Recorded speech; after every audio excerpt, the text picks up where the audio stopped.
जितिया व्रत, जिसे जीवित पुत्रिका या जितिया व्रत कहा जाता है, जो माताएं बहनें अपने संतान की सलामती, अच्छे स्वास्थ्य, लंबी आयु के लिए निर्जला उपवास रखती हैं।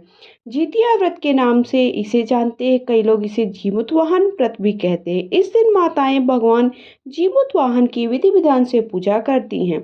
अश्विन माह की कृष्ण पक्ष की अष्टमी तिथि को जीवित पुत्रिका व्रत रखा जाता है, जिसे जितिया व्रत कहते हैं। इस साल 2024 में जितिया का व्रत 25 सितंबर 2024 यानी बुधवार के दिन रखा जाएगा।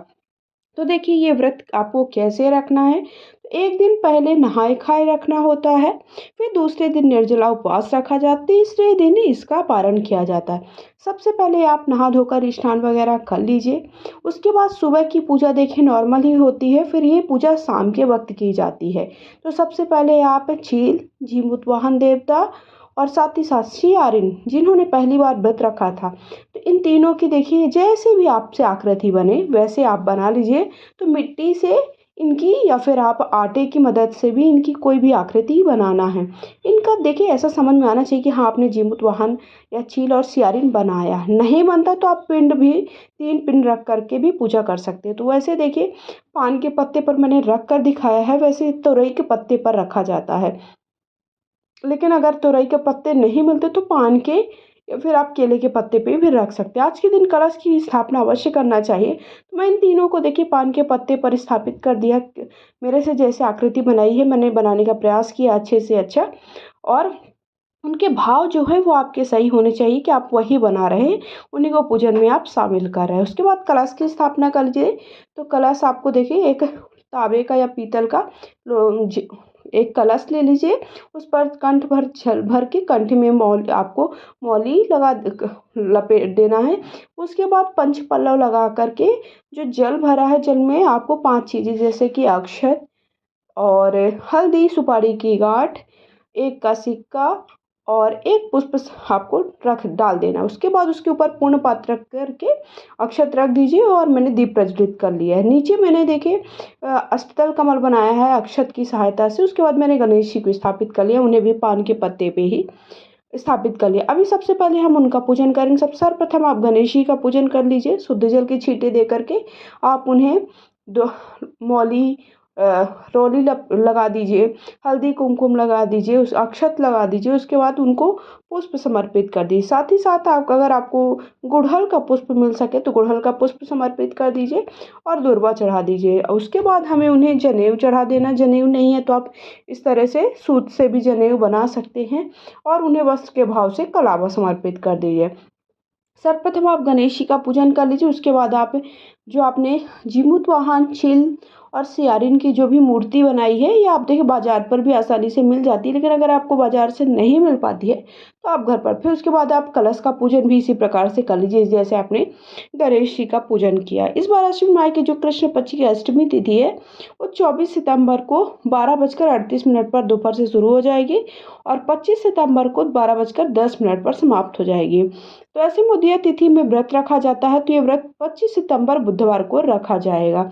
आपको पूजा कब करनी? पूजा ये संध्या काल में करना बहुत ही शुभ होता है।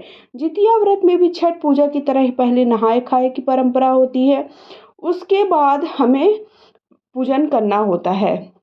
तो जो जीवित पुत्रिका का व्रत है वो पूजा आपको शाम को 4:43 से लेकर के शाम को 6:13 पर आप पूजा करना शुभ माना जाएगा। इस व्रत की शुरुआत में माना जाता है कि पुराण के अनुसार शिव जी ने माता पार्वती से कहा था कि जो माताएं अपनी संतान की भलाई के लिए ये व्रत रखेंगे, उनके संतान में जीवन में कभी कोई कष्ट नहीं आएगा, कोई बाधा नहीं आएगी। साथ ही संतान का वियोग भी आपको कभी भी नहीं सहना पड़ेगा। संतान की सलामती के लिए महिलाएं ये जीवित पुत्रिका व्रत को करती हैं। तो देखिए सब, फिर उसके बाद मैंने जो जीमूतवाहन देवता बनाए हैं, चील और सियारी बनाए हैं, उनको भी शुद्ध जल के छींटे दे दिए हैं। उसके बाद उन्हें हल्दी को कुमकुम लगा दिया है, अक्षत समर्पित कर दिया। उसके बाद उनको जनेऊ और वस्त्र के भाव से करावा और पुष्प समर्पित कर दिया है। तो हमें साथ ही साथ देखिए जितिया का धागा आता है, वो आप बाजार में ढूंढ लीजिएगा। तो बाजार में जितिया का जो धागा होता है उसको भी पूजन में रखा जाता है। तो उसे भी एक पान के पत्ते के ऊपर रखा जाता है और उसका भी पूजन किया जाता है। साथ ही साथ बच्चे के खिलौने का पूजन किया जाता है, क्योंकि इस संतान के लिए व्रत किया जाता है, ये पूजा की जाती है। तो साथ ही साथ आप वो बच्चे का कोई भी खिलौना है आप पुराना भी रख सकते हैं या नया खरीद कर भी रख सकते हैं। उसके बाद सभी को देखिए आज के दिन चने का भोग ज़रूर लगाएं। चना आप एक दिन पहले फुला करके रख दीजिए, चने का भोग लगाया जाता है। चने वंश वृद्धि के लिए का प्रतीक माने जाते हैं, इसलिए चने का भोग आज के दिन अवश्य लगाएं। साथ ही साथ मीठे में गुलगुले वगैरह बना सकते हैं और या फिर आप मिठाई का भी भोग लगा सकते हैं। फल जो भी है मौसमी फल आपको मिल जाए, खीरे का भोग ज़रूर लगाएं। तो खीरे का भोग मैंने लगा दिया है।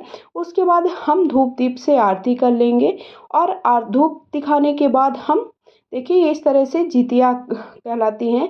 हर साल एक रखी जाती है, इस पे लगाई जाती है, जितने संतान होती है उसके हिसाब से हर साल एक लगाई जाती है। तो ये जितिया का जो धागा है उसे भी आप उसका भी अच्छे से पूजन कर दें, फिर बच्चे के गले में बांध दिया जाता है। तो हर साल नया एक जितिया खरीदा जाता है और फिर उसके साथ साथ जो बच्चे का कोई भी खिलौना है जो बच्चा खेलता है वो भी पूजा में अवश्य रख लीजिए और उसका भी हम अच्छे से शुद्ध जल के छींटे दे करके उसका भी पूजन कर देंगे। तो इस तरह से हमें देखिए जितिया का पूजन करना है। कब करना है आपको? 24 को नहाए खाए करना है, 25 को आपको व्रत रखना है और 26 को व्रत का पारण करना है। उसके बाद देखिए सारी पूजा होने के बाद हाथ में थोड़ा सा अक्षत ले लीजिए और पुष्प ले लीजिए और जीमूत वाहन देवता अर्थात जितिया व्रत की कथा सुन लीजिए। तो जितिया व्रत की कथा का वीडियो देखिए आप सबको चैनल पे मिल जाएगा। अगर आपके पास पुस्तक नहीं है तो आप कथा मेरे चैनल से सुन सकते हैं। तो इस तरह से हाथ में अक्षत और पुष्प ले लीजिए। आप इसको आप भगवान के सामने भी छोड़ सकते हैं या फिर आप एक लोटे में जल भर के रख दीजिए। उस पर डाल करके आप ये तारों को या चंद्र भगवान को अर्घ दे दीजिए, क्योंकि जब हम शाम को पूजा करते हैं कोई भी तो वो जो जल होता है उसे हम चंद्र भगवान को अर्घ देंगे।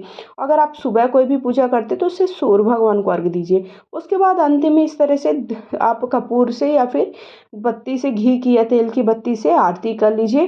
तो ये वैसे पूजा देखिए सभी महिलाएं आपस में साथ में मिल कर के कहीं भी नदी किनारे या तालाब के किनारे करती हैं ये पूजा। लेकिन अगर आपको कोई नहीं मिल रहा है पूजा के लिए, आप अकेले पूजा कर रहे हैं, तो आप इस तरह से पूजा करें। फिर पूजा में हुई भूल चूक के लिए यथासंभव दक्षिणा समर्पित कर दीजिए, क्योंकि ऐसा होता ही है कि हमसे कोई ना कोई गलती हो ही जाती है पूजा में। तो गलतियों के माफ़ी के लिए हमें यथासंभव दक्षिणा समर्पित कर देनी है। उसके साथ साथ देखिए ये श्राद्ध पक्ष में व्रत रखा जाता है तो आप यथासंभव आप दान भी कर सकते हैं। दान के लिए आप सीधा वगैरह भी निकाल के किसी भी ब्राह्मण को दे सकते हैं। अंत में क्या करना है, ये जो जितिया का धागा है पूजा होने के बाद अगले दिन आप व्रत का पारण करें तो ये जितिया का धागा आपको अपने बच्चे की संतान के गले में पहना देना है। और जो आपने कलश रखे, कलश का जल आप देखिए किसी भी पौधे के क्यारे में डाल सकते हैं। साथ साथ जो आपने प्रतिमाएं बनाई हैं, जो मूर्तियां बनाई हैं, उन्हें आप जल में विसर्जित कर दें या फिर मिट्टी में आप वहाँ जो भी आपके घर के गमले में की मिट्टी है वहाँ पे पर भी आप इनका विसर्जन कर सकते हैं। बाकी फल वगैरह सभी घर के सदस्य खा लीजिए। अगर वीडियो पसंद आया है तो लाइक शेयर ज़रूर करिएगा।